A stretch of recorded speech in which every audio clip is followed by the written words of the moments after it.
Vamos fazer aqui, pessoal, um top 10 carboidratos de médio índice glicêmico. Então já clica no gostei, se inscreve aqui no canal. Uma unidade de lambida, Floquinhos? É sério que eu só mereço isso?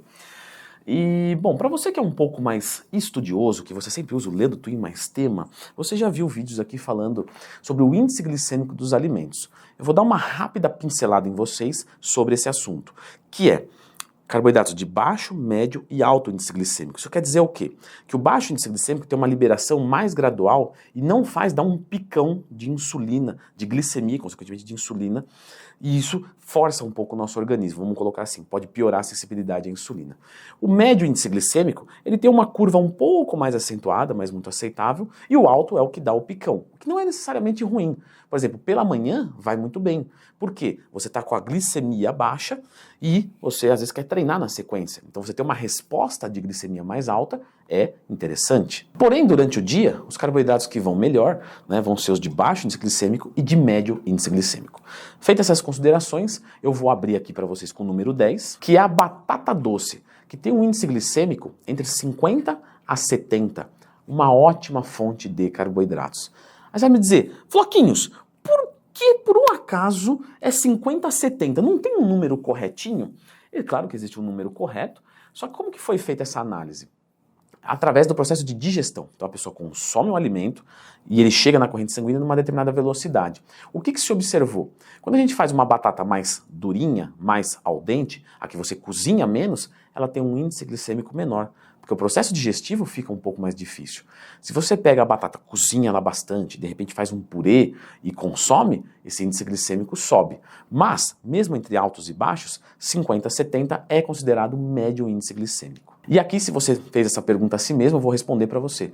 Quer dizer, Leandro, que se eu fizer uma batata doce, por exemplo, e eu deixar ela mais al dente, mais durinha, ela vai me dar mais saciedade? Beleza.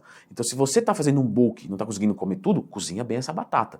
Se você está em cutting e você está ficando com fome, cozinha menos essa batata. Número 9.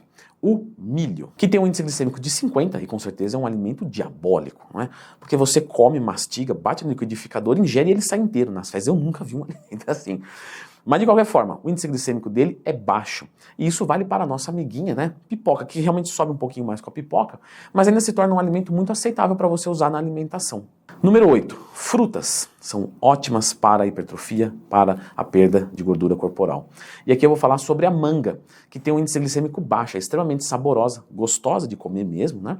E tem um índice glicêmico de 53. Assim como o abacaxi, que é o nosso número 7, índice glicêmico de 56, e ele ajuda também no processo digestivo. Tudo bem, você precisa consumir um pouquinho mais de abacaxi todos os dias, mas você vê que muitos fisiculturistas usam abacaxi na dieta, porque facilita, né, esse processo de digestão. Então, ótimo de você ter na sua alimentação. Número 6, aveia.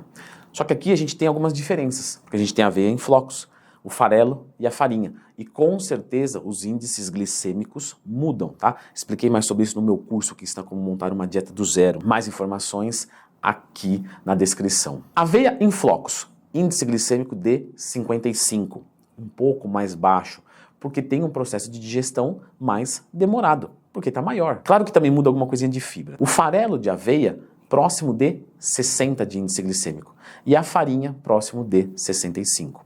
Ou seja, se você quer uma digestão mais rápida, você vai na farinha. Se você quer uma digestão mais lenta, você vai nos flocos. O nosso número 5 da lista eu dupliquei, que eu falei do milho e me adiantei, já falei da pipoca, então eu vou falar agora aqui da pipoca. O milho tem um índice glicêmico de 50, como eu falei, e a pipoca de 55. Só para que o número não fique vazio, eu vou dar uma dica sobre a pipoca. Você vai fazer a pipoca sem óleo, né, pelo menos assim eu acredito, e você vai usar um sal que é chamado sal micronizado. No começo é meio estranho, você vai comer, você vai tossir, fica tranquilo que vai. Mas ele é um sal bem fininho que ele consegue pregar na pipoca. Se você colocar o sal normal, vai tudo pro fundinho e você não vai conseguir comer. Número 4, o cuscuz, que tem um índice glicêmico um pouquinho mais alto do que alguns da lista, mas ainda vai se colocar como médio índice glicêmico, 60, ótimo no café da manhã. Eu já recebi, nossa, tanto aluno nordestino, né, às vezes que tem influência e pergunta do cuscuz como se fosse um péssimo alimento. Tem que lembrar, pessoal, que o cuscuz, por exemplo, paulista, é um cuscuz que vai bastante gordura, ovo, sardinha, mas eu tô falando do cuscuz, aquele purinho, sabe? Aquele que é só o cuscuz mesmo hidratado. Ele você pode consumir na sua alimentação tranquilamente. Número 3, o arroz integral, que é de 50 a 65 de índice glicêmico, pelos motivos que você já sabe. Deixou mais al dente, vai ficar mais baixo. Cozinhou mais, vai ter um índice glicêmico um pouquinho mais alto. Número 2, a melancia, que tem 65 de índice glicêmico, mas ela tem pouquíssima caloria, então ótima para você usar em diversas situações da sua dieta, seja bulk, seja cutting. E por último, o pão integral com índice glicêmico de 70 que você pode consumir na alimentação. Logicamente, se você não tiver nenhuma alergia ao glúten. Agora, sobre o pão, pessoal, existe uma grande dúvida que é em relação a pão francês. Leandro, eu não gosto do integral, não vem com esse gosto de vômito pra mim, não. Não, desculpa, perdão. Mas existe um vídeo aqui que eu fiz sobre o pão francês, se pode ou não pode consumir. Já vou adiantar que pode, mas existem alguns percalços para você conseguir consumir. Então dá uma olhadinha aqui, mas qualquer um pode consumir.